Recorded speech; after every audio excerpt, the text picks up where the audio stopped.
Ada beberapa berusaha, berdagang. Mereka belanja barang banyak dari salah satu negeri. Kemudian mereka naik kapal. Kapal yang cukup besar dan juga membawa barangnya masing-masing.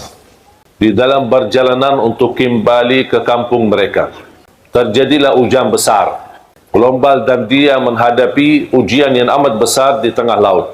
Mereka mengambil keputusan harus barang-barangnya ada yang harus dibuang untuk mengurangi beban yang terjadi di atas kapal tersebut. Salah satu pedagang memiliki barang yang terbanyak. Ternyata jatuhnya dia akan dihabiskan separuh barangnya, akan terbuang. Dibanding yang lain cuma seberapa saja. Beliau tidak terima, marah, ngamuk.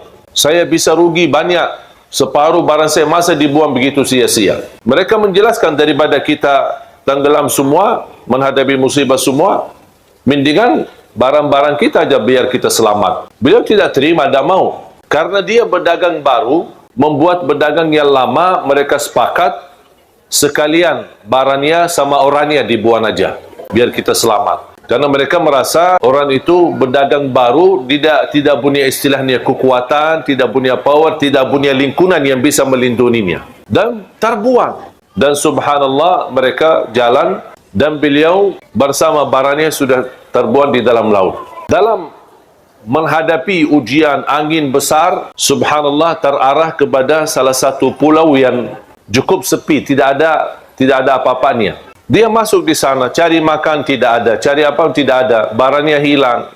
Dia syukur alhamdulillah selamat. Dapat sedikit sumur air yang bersih dia bisa minum. Sedikit hanya yang bisa dia dapat hanya minum air.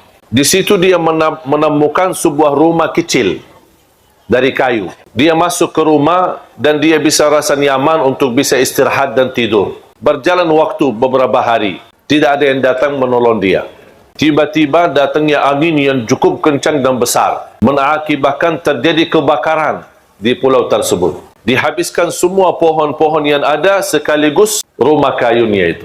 Begitu dia diselamatkan dari kebakaran dan kehilangan tempat tinggalnya yang satu-satunya yang bisa melindungi dari bahaya, langsung dia berkata, "Ya Allah, kenapa ini? Sampai rumah yang aku tempati untuk mencari nyaman dan melindungi diri, kebakaran habis." Dia sudah merasa diri akan menghadapi kematian, putus asa, dan dia tidak tahu ada apa. Sampai dia ngamuk sama Allah, "Kenapa ya Allah seperti ini?" Dan subhanallah tidak lama ada kapal besar yang datang dan dia bisa melihat dari jauh. Langsung dia ke arah pantai dan menunjukkan tangannya. Mereka karena kapal bisa mendekati, menerima perahu kecil atau kapal kecil untuk menjemputnya.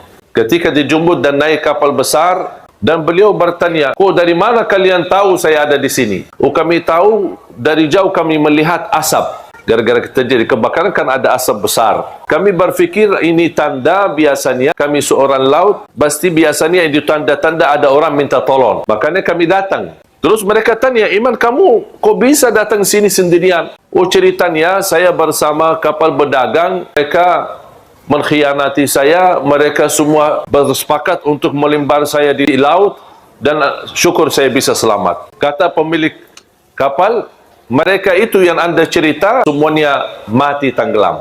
Bedagangnya dan barangnya dan kapalnya semuanya mati." Baru dia sujud syukur dan dia berkata, "Ternyata ada hikmahnya." Memang subhanallah Allah maha baik. Wallahi ibu-ibu tidak bakal tahu bagaimana cara Allah mengatur ujian kita. Tapi yakini Allah tidak pernah mau susahkan kita. Kalau ibu yang begitu cinta dan sayang sama anaknya, kira-kira mau nggak dia susahin anaknya? Kata Rasulullah, Allah jauh lebih besar kasih sayangnya kepada hamba daripada ibu kepada anak. Tapi ada manusia yang belum percaya sama Allah. Ada manusia yang masih berkata, "Ya Allah, kenapa saya seperti ini? Ya Allah, kenapa saya cuma penderita sakit? Ya Allah, kenapa saya sudah lama menikah tapi belum bisa punya keturunan? Ya Allah, kenapa saya dijodohkan sama orang yang jahat yang menyakiti perasaan saya? Ya Allah, kenapa saya punya usaha semuanya habis dan rugi? Ya Allah, kenapa saya..." Itu bahasa kita sehari-hari. Padahal kita tidak tahu dan belum meyakini Allah lebih sayang sama kita daripada ibu kepada anak. Ibu pun ketika lagi marah sama anaknya dan dia cupit, bukan karena dia benci sama anaknya, bukan dia tidak suka sama anaknya, justru cupitan itu karena sayang. Anggaplah yang terjadi dari Allah itu cupitan dari Allah Subhanahu. Barangkali kita ada kesalahan, barangkali ada kekurangan ibadah, barangkali terlalu sering ketiduran salat subuh, barangkali kita lupa baca Quran, barangkali kita sambat satu kali menyakiti hati orang tua, walaupun satu kali ada balasannya dari Allah SWT. Kita lupa, tapi Allah tidak pernah lupa. Allah menghitungkannya, tapi manusia suka lupa. Makanya jamaah sekalian, belajar takdir Allah, walaupun ada buruknya, tapi yakini belakang keburukan ada hikmah, ada kebaikan, ada sesuatu yang kita tidak tahu.